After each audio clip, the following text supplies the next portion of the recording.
Evening, and thank you for being here now after the budget has been laid on the table of the House. As opening remark, I'll just give a few indications of what has been highlighted in the budget. Broadly, I think the four emphasis points are on empowering women, giving a lot more attention to the SHG groups which are in the rural areas, trying to scale them up, give them the opportunity to brand and produce and also market their products in a far more scaled up and professional manner. Emphasis on tourism and training of youth for readying themselves for tourism, specific action for 50 destinations where comprehensive tourism action plans will be introduced. Then what is being called as PM Vikas, looking at Vishwakarma, people who create things, make things out of their hands using tools. In some states they are called Vishwakarmas, in some other states some castes are referred to as Vishwakarma, but what we mean here is to cover all those artisans and craftspeople who do things with their hands using some tools, so not specifically only to some particular communities, but to all who create the soft power of India through their craftsmanship. Then the four is green growth, the fourth one, which is in every sphere of life, we have policy interventions and enabling provisions made so that India moves fast on the transition to renewable energy, the investments made for hydrogen mission, renewable energy transitional facilities which we need, natural gas, and also looking at biogas, also evacuation of power from renewable energy sources located in Ladakh to the rest of the country. So those are four highlights which I'd like you to go back to see the scale in which we are approaching these issues and the impact that it will have on large sections of India's population. Then, of course, I gave 7 priorities, which began with talking about inclusive growth, investments in infrastructure, also reaching the last mile so that those who are still left without a house or a sanitary facility or a road which is reaching them, and so on. So the last mile, reaching the last mile for those who desperately need that kind of a link are all being covered.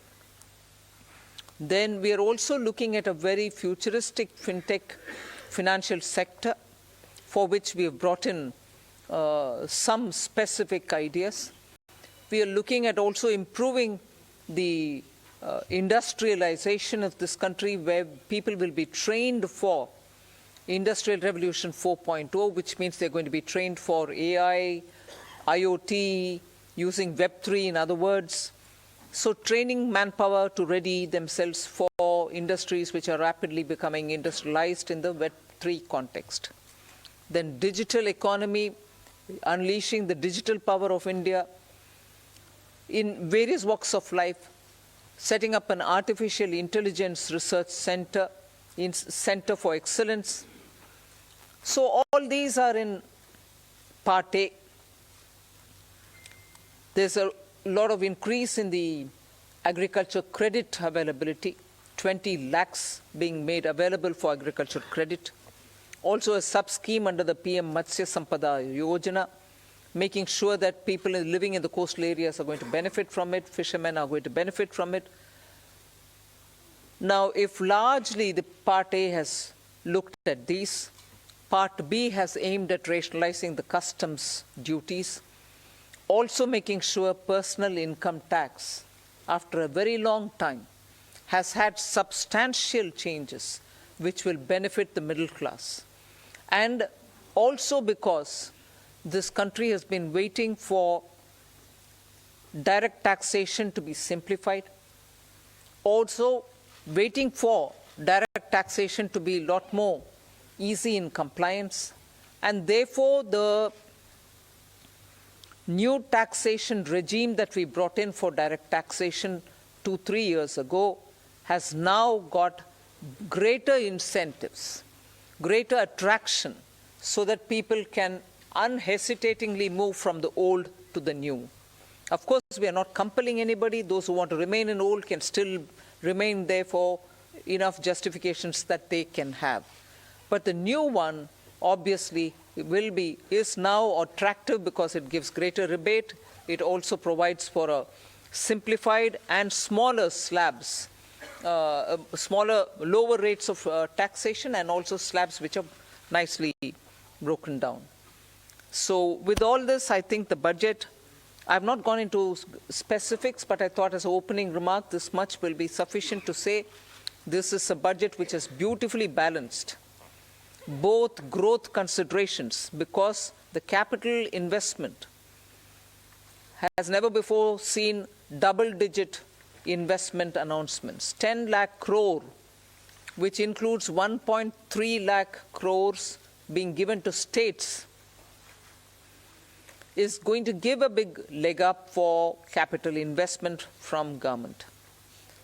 So balancing that I'm talking about is looking at public sector investments, continuing that good tradition of capital investment in infrastructure, and also attending to MSMEs, because they are the engine of growth. We've given them relief. We have also given them new access. We have extended and widened the emergency credit liquidity guarantee scheme, also given them back their securities, 95% of it, even if they fail to deliver on contractual promises. Budget के बाद वित्त मंत्री निर्मला सीतारमण की live press conference और economy पर, development पर, growth पर budget के ठीक बाद अपनी बात रखते हुए वित्त मंत्री जी। लेकिन चलिए आगे बढ़